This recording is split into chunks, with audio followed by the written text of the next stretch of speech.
देश का एक बहुत बड़ा वर्ग मानता है और उसमें सच्चाई भी है कि जिस सिविल कोड को हम लेकर के जी रहे हैं वो सिविल कोड सचमुच में तो एक प्रकार का कम्युनल सिविल कोड है, भेदभाव करने वाला सिविल कोड है। और इसलिए मैं तो कहूंगा अब समय की मांग है कि देश में एक सेकुलर सिविल कोड हो। हमने कम्युनल सिविल कोड में 75 साल बिताए हैं, अब हमें सेक्युलर सिविल कोड की तरफ जाना होगा। लाल किले से 15 अगस्त को प्रधानमंत्री मोदी ने सेकुलर सिविल कोड की बात क्या कही, तब से इसी बयान पर महाभारत मचा है। तमाम राजनीतिक दलों के बाद अब मुस्लिम संगठन और मौलाना सेकुलर सिविल कोड के खिलाफ बयानबाजी कर रहे हैं। खुद को मुसलमानों का सबसे बड़ा रहनुमा बताने वाला all India Muslim personal law board ने यूसीसी और सेकुलर कानून वाले पीएम मोदी के बयान का पुरजोर विरोध किया। सेकुलर सिविल कोड के नाम से मुस्लिम पर्सनल लॉ बोर्ड आज बबूला है। मुस्लिम पर्सनल लॉ बोर्ड ने अपने प्रेस बयान में कहा कि यूनिफॉर्म या सेकुलर सिविल कोड मुसलमानों को मंजूर नहीं, वो शरिया कानून से कभी समझौता नहीं करेंगे। शरिया कानून को टारगेट किया जा रहा है। सरकार की ये सोची समझी साजिश है जिसके गंभीर परिणाम होंगे। इतना ही नहीं, मुस्लिम पर्सनल लॉ बोर्ड के प्रवक्ता इलियास ने पीएम मोदी के धर्म आधारित कानूनों को सांप्रदायिक बताने वाले बयान पर आपत्ति जताई और कहा कि मोदी ने जानबूझकर यूनिफॉर्म सिविल कोड की जगह सेकुलर सिविल कोड का इस्तेमाल किया। पीएम देश को गुमराह कर रहे हैं।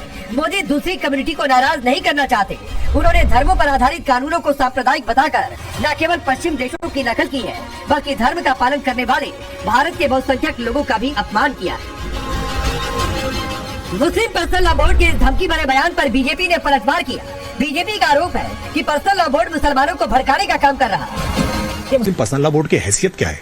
All India Muslim personal law board एक एनजीओ है, उसको कम से कम ये बात ध्यान रखनी चाहिए वो कोई मुसलमानों का अपने आप को झंडा बरदार साबित करने की कोशिश न करे। अनुच्छेद 44 भारत का संविधान इस बात के लिए प्रावधान करता है कि राज्य सभी नागरिकों के लिए एक समान नागरिक संहिता लेकर के आए और इसको लेकर के अलग अलग समय पर ऑनरेबल सुप्रीम कोर्ट के भी दर्जनों आदेश हैं। सबके लिए एक समान नागरिक संहिता लाने में आखिरकार ये कट्टरपंथी मौलानाओं को दिक्कत क्या हो रही है? ये मुस्लिम महिलाओं को उनका अधिकार नहीं देना चाहते हैं और इसमें कोई हिंदू मुस्लिम के लिए अलग अलग नहीं है। ये मुसलमान इस बात को लेकर के नाराज क्यों होने का प्रयास कर रहे हैं? ये देश में ईसाई हो, पारसी हो, सिख हो, बौद्ध हो, जैन हो, हिंदू हो, सबके लिए एक समान प्रकार के कानून बनाने की बातचीत है, लेकिन कुछ कट्टरपंथी मौलाना जानबूझ करके मुसलमानों को भड़काने के लिए इस तरह के बयान दे रहे हैं। मुस्लिम पर्सनल लॉ बोर्ड के बयान पर हिंदू धर्मगुरु स्वामी चक्रपाणी महाराज ने भी पलटवार किया और कहा कि जिसे सेकुलर कानून पसंद नहीं वो वहाँ चले जाए जहाँ शरिया कानून है।